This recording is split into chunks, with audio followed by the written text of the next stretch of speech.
Luto na naman tayo, panyero. Ito. Medyo naubay na tayo ng araw-araw ay gulay. Mag-adobo na naman tayo ng manok. Medyo nagsawa tayo sa gulay. Ilang araw na rin sunod-sunod ang ulam natin, puro gulay.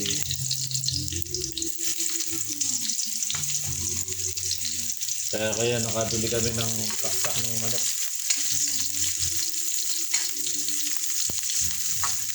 I-adobo at nang iba naman lasa.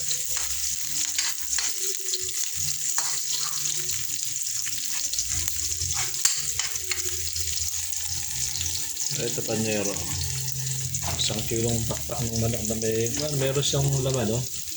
Buong pakpak yan, kasama yung puno. I-adobo ko lahat, 1 kilo.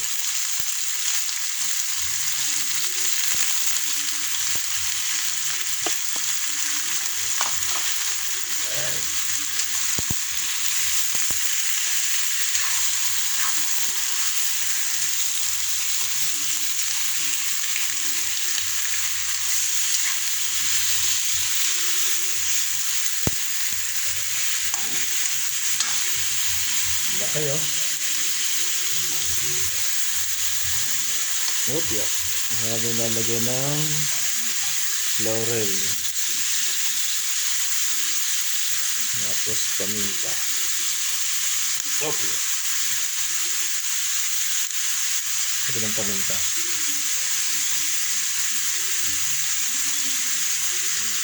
Bigyan pa ng durog. Ito, may durog tayo rito. Ihalo rin natin durog para sarap ko sa adobo yung maraming paminta.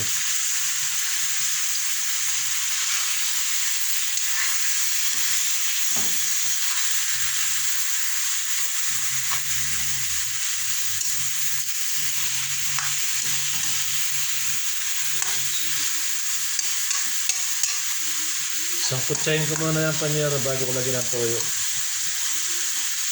Para bang piprituhin konti. Ayan. Saka ako tatakpan kasi may pantakot ko dito.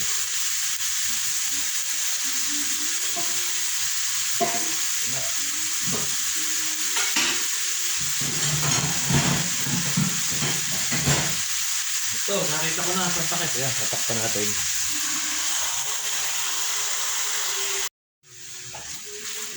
Bibigyan natin yung panyero. Ayan, eh. Ganda. Nasangkot siya bago natin lagyan ng toyo. Ayan. Ngayon, pwede na siya lagyan ng toyo. Saka natin papakula. Ay,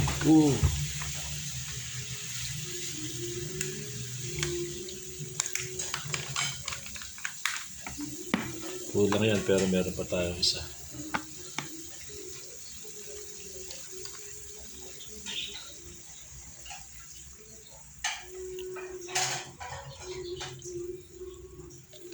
Yes.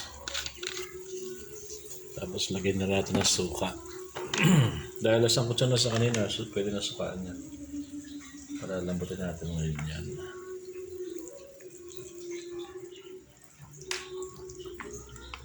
Ayos.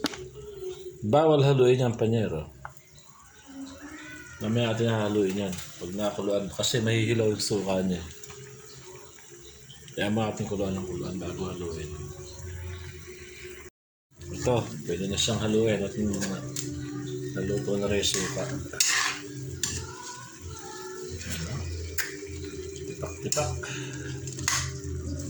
Maraya naman pala 10 kilo.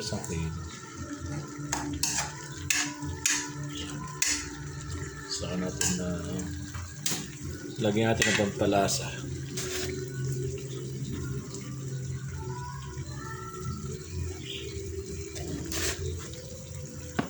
Saka natin nihinaan yung apoy.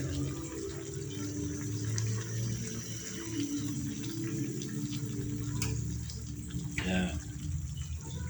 Para na maluto siya ng tiim. Okay. Ayan. Yung panyero okay na siya. Sarap, oh. Natuyo na siya ng konti. Pero mas kusinado ko pa rin lalagyan ng asukal. Kaya lang hindi nagustuhan ako sa mga sabay. Kaya adobo na lang yan. No? Sarap po. Niluto sa sariling mantika. Di ko guys tinagawa niyan. Ha? Mantika lang sa sarili ng mantika. Ha? Sarap ng adobo ko.